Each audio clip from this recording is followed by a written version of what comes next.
जोहार साथियों, जय हिंद। मैं आप तमाम लोगों से एक छोटी सी बात को मैं कहना चाहता हूं, संघ को लेकर के। किसको लेकर के? संघ को लेकर के। और संघ जो है ना, ये लोगों को जीने का ढंग भी बदल सकता है। गलत संगत में रहोगे तो गलत रंग पे चढ़ जाएगा, और अच्छा संगत पे रहोगे तो अच्छा रंग चढ़ जाएगा। तो देखो, कहता है कि हमेशा अच्छे लोगों की संगत में रहो, हमेशा अच्छे लोगों की संगत में रहो, क्योंकि सुनार का कचरा भी बादाम से महंगा बिकता है। क्योंकि सुनार का कचरा भी बादाम से महंगा बिकता है। कहने का अर्थ है कि सोना का जो होता है तो आभूषण बन ही जाता है, बट उससे जो कचरा निकलता है ना, वो भी बादाम से कुछ महंगा बिकता है। तो देखिए, कचरा भी सोने के साथ है, महंगा के साथ है, तो उसका भी दाम क्या? अनमोल है। इसलिए कहते हैं सब बच्चों से, पढ़ने वाले, खास करके पढ़ने वाले बच्चों से, या फिर तो ये तो हर किसी को पालन करना चाहिए कि संग हमेशा अच्छे लोगों से करनी चाहिए। जीत होनी चाहिए कुछ भी हासिल करने की, जीत होनी चाहिए कुछ भी हासिल करने की, वरना उम्मीद तो हर कोई लगा के बैठा है। हर कोई उम्मीद पे बैठा है कि नहीं, हम फर्स्ट डिवीजन करेंगे, हम फर्स्ट डिवीजन करेंगे। लेकिन बाबू, उम्मीद रखने से नहीं, हमेशा क्या होनी चाहिए? एक जुनून होना चाहिए, एक जीत होना चाहिए, एक जीनियस होना चाहिए। थैंक्स। अब ये बातें ना बोल करके मैं मेन मुद्दा को लेकर के चलते हैं। ये जो टॉपिक है क्लास 10 दसम वर्ग, कार्बन और उनके यौगिक से हमने संतृप्त हाइड्रोकार्बन और असंतृप्त हाइड्रोकार्बन के बीच के बारे में, परमाणु या परमाणु संरचना के बारे में देखा था, अणु सूत्र के बारे में देखा था। सारे को हम लोग नामकरण भी करने सीख गए थे। लेकिन आज जानेंगे कि संतृप्त और असंतृप्त हाइड्रोकार्बन के बीच में कौन कौन सी अंतर है। What is the difference between saturated and unsaturated hydrocarbon. तो देखो, सबसे पहले ये क्वेश्चन किस ढंग से पूछा जाएगा उसको देखो। तुम लोग को क्वेश्चन वहां एग्जाम सेंटर पे देखने को मिलेगा कि संतृप्त और असंतृप्त हाइड्रोकार्बन के बीच कोई 3 अंतर या 2 अंतर स्पष्ट करिए। तो सबसे पहले हम लोग 2 खंड बना लेंगे। एक खंड में लिखेंगे संतृप्त हाइड्रोकार्बन और दूसरे खंड में लिखेंगे असंतृप्त हाइड्रोकार्बन। पहला अंतर, संतृप्त हाइड्रोकार्बन में एकल बंधन द्वारा कार्बन के ही कार्बन परमाणु जुड़े होते हैं, और असंतृप्त में पहला अंतर, इसमें द्विबंधन या त्रिबंधन द्वारा कार्बन के ही कार्बन परमाणु जुड़े होते हैं। संतृप्त का दूसरा होगा, इसे एल्केन भी कहा जाता है। इसमें दूसरा होगा, इसे एल्किन या अल्काइन भी कहा जाता है। तीसरा, एल्केन का समान सूत्र CnH2n+2 होता है। इसको याद रखेगा, पूछता है इसको कि एल्केन का समान सूत्र क्या होता है, या फिर संतृप्त हाइड्रोकार्बन किसे कहते हैं? एल्केन को कहते हैं। और इसमें एल्किन तथा अल्काइन का समान सूत्र CnH2n और अल्काइन का CnH2n-2 होता है। इसका एग्जाम्पल भी दे देंगे और तरीके से लिख करके आएंगे। ठीक है, तो संग हमेशा अच्छे लोगों से करना है। फिर इसके बाद आगे बताएंगे, इसको छाप लो जरा। चल, हर कोई जो है सो बोर्ड पे फोकस करेगा। ये एग्जाम की दृष्टि से MVVI है। तो लोग का ये क्वेश्चन है कि पेंटेन के सभी समावयी यानी समावयता को लिखिए। तो पेंटेन के 3 गो समावयता होते हैं। एक होता है नॉर्मल पेंटेन, और एक होता है आइसोपेंटेन, और एक होता है नियो पेंटेन। बुक खोलो, बुक में देखो कहाँ पे है। बीच में जो है ना प्रश्न है, ओरल कंप्रिहेंशन से एक बीच में नहीं होता है क्या? वहीं पर है, देखो तो कहाँ पे है।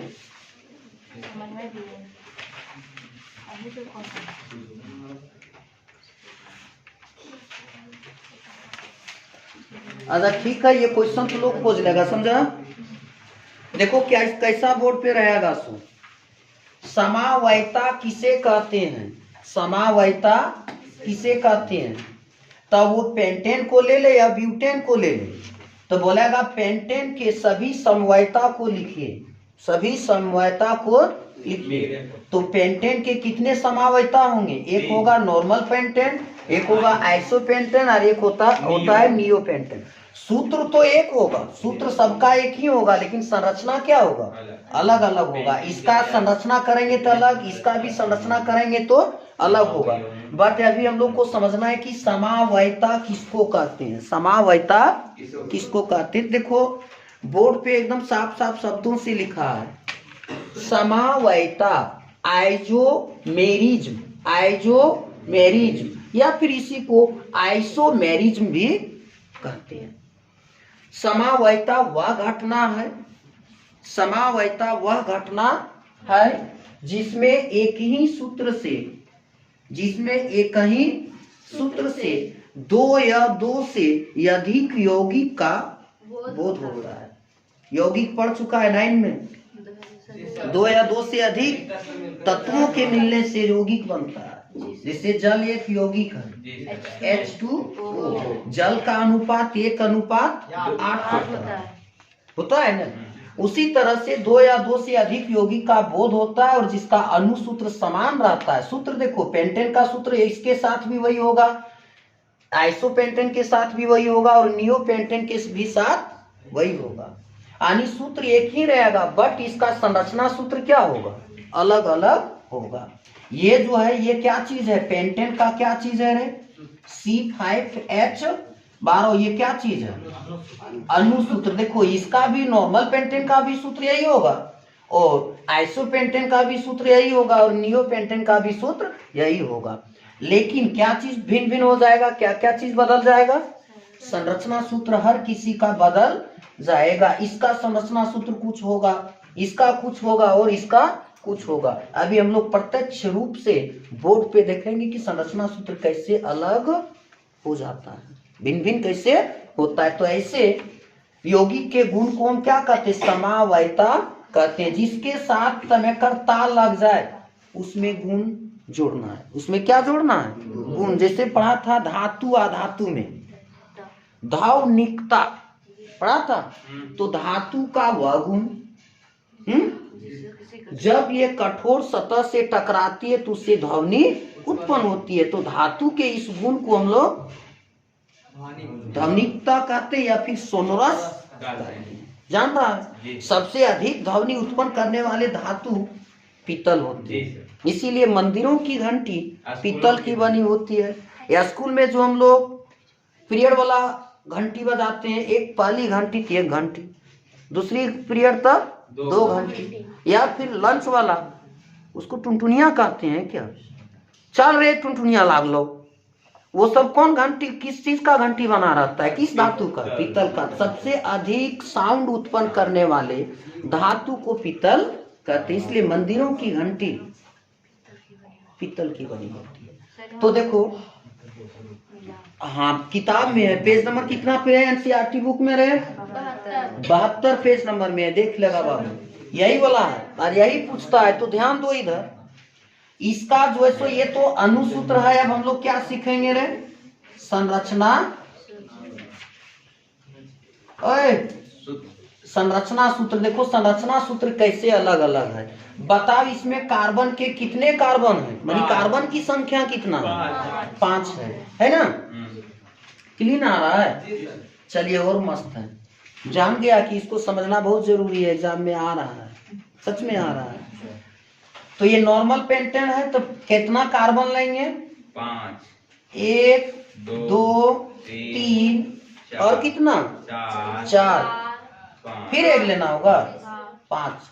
बताओ पेंटेन एल्केन कैसा बॉन्ड बनाता है, एकल बॉन्ड कि डबल बॉन्ड कि ट्रिपल बॉन्ड, एकल बॉन्ड। सब कार्बन परमाणु के साथ एकल बॉन्ड बना लेगा बॉन्ड। अब हाइड्रोजन कितना शिफ्ट करेंगे, 12 गो, 1 गो यहाँ और 1 गो यहाँ, कितना 3 गो हुआ। यहाँ भी H लिख देंगे थोड़ा सा स्पेस ऊपर करते हैं, यहाँ भी H लिखेंगे, यहाँ भी क्या H जाएगा। H4 क्या होता है, हाइड्रोजन होता है। ये भी यहाँ लिखा जाएगा, ये भी यहाँ लिखा जाएगा, ये भी देखो 12 को H हो गया होगा, 12 H हुआ ना, नहीं हुआ। सही से बनाएगा तो अपने 12 हो जाएगा, और गलती छापेगा तो गलत आएगा। ये देखो ये जो है ना, ये कौन पेंटन बन गया, नॉर्मल पेंटन। एक याद रखना, समवायिता 3 तरह की है, नॉर्मल है, आइसो है और नियो है। नियो से ही पता चलता है कि एगो ऊपर और एगो नीचे। नियो माने no, meth, eth, prop, bute, hex, sept, oct, neo, deca, सही है ना। अब इसको आइसोपेंटन कैसे बनाएंगे, आइसोपेंटन में ऊपर नीचे आ जाएगा, कार्बन क्या आएगा, ऊपर नीचे आ जाएगा। तो 3 कार्बन को हम सिद्ध में ले लें और 2 को ऊपर नीचे करें।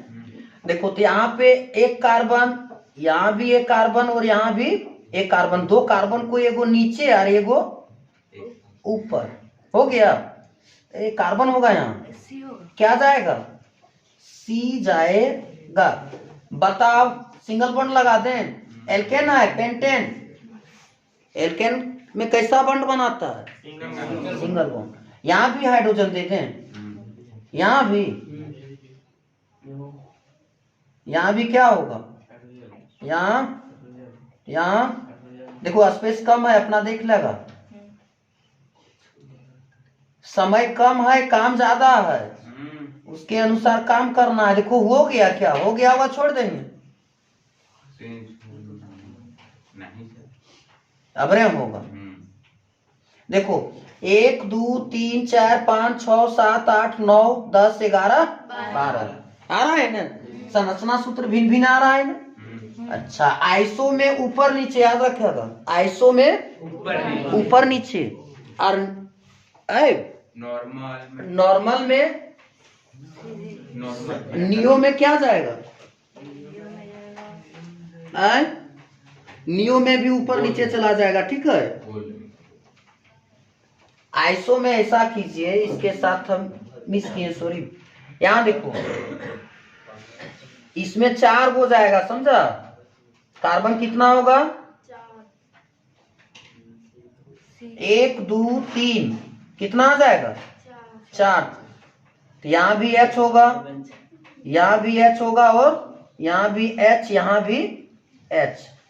3 और 2 5 और 3 8 और 3 11 और 1 कितना, 12।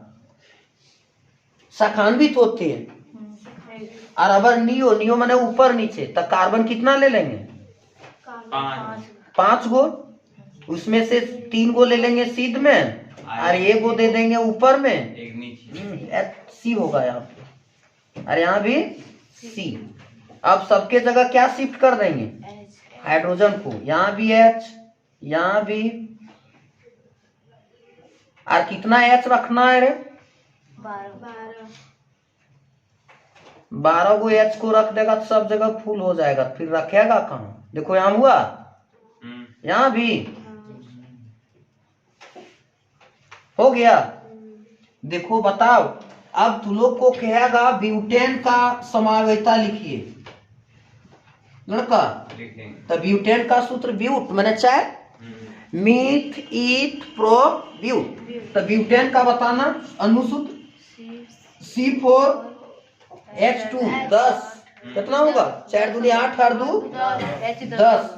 इसका तो लोग ये समावयिता बना लेगा बाबू मेरे, इस तरह से बना सकता है या नहीं, पक्का। ये रहा तो लोग के लिए HW, क्या रहा, HW। फिर दे दें, हेक्सेन का बना सकता है क्या लड़का, हेक्स माने 6, सेप्टेन का बना सकता है समावयिता, पक्का जी सर।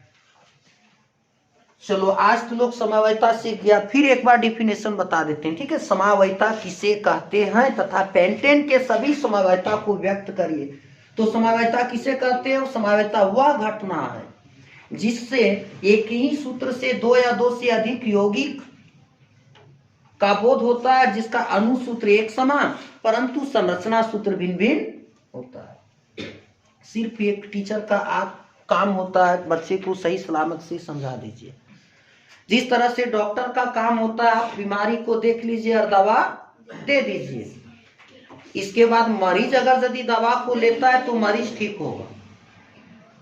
सिमिलरली अगर यदि टीचर बता देता है तो अगर बताया हुआ बात को बच्चे ले लेता है तो बच्चे ठीक होंगे, हम ठीक नहीं होंगे। गुरु और सड़क, टीचर और सड़क एक समान होते हैं। सड़क जहां का तहें रह जाता है, गुरु जहां है वहीं रह जाता है, और सड़क पर चलने वाला, टीचर के मार्ग पर बताए हुए रास्ते पर चलने वाला बच्चा अपनी मुकाम को हासिल कर लेता है। इसलिए बाबू छापो, ज्यादा कुछ नहीं बोलेंगे, अभी नया नया है इसलिए तू लोग भी थोड़ा उल्टा सीधा हो जाता होगा, थोड़ा अपना समझ करके। अब नया टॉपिक है समजातीय श्रेणी, जिसको हम लोग कहते हैं अंग्रेजी में होमोलोजियस सीरीज। सीरीज का मतलब श्रृंखला, सीरीज को श्रेणी भी कहते हैं। हम लोग विद्युत चैप्टर में पढ़े थे parallel series, in parallel connection और एगो इन सीरीज कनेक्शन। सीरीज में श्रेणी में, तो ध्यान देगा समजातीय श्रेणी कार्बन यौगिक की ऐसी श्रृंखला जिसके सभी सदस्यों में एक ही प्रकारात्मक समूह रहता है तथा प्रकारात्मक सदस्यों के अणुसूत्र में CH2 का अंतर होता है, उसे समजातीय श्रेणी कहते हैं। उदाहरण के लिए एल्केन श्रेणी के सभी समजातीय श्रेणी है, CH4 है, मीथेन, C2H6 है, C3H8 और CH10 ETC एटसेट्रा। फ्रेंड एक छोटी सी बात है, अभी ठंड इधर काफी है, इसलिए ठंड को देखते हुए मैं एक छोटा सा बात जाते जाते बोल देता हूँ। हाथ ठंड में और दिमाग घमंड में काम करना बंद कर देता है। इसीलिए अभिमान नहीं होना चाहिए कि मुझे किसी की जरूरत नहीं पड़ेगी, और ये भी वहम नहीं होना चाहिए कि सबको मेरी जरूरत पड़ेगी। धन्यवाद। अच्छा लगे तो मेरे वीडियो को शेयर, सब्सक्राइब और लाइक जरूर करें।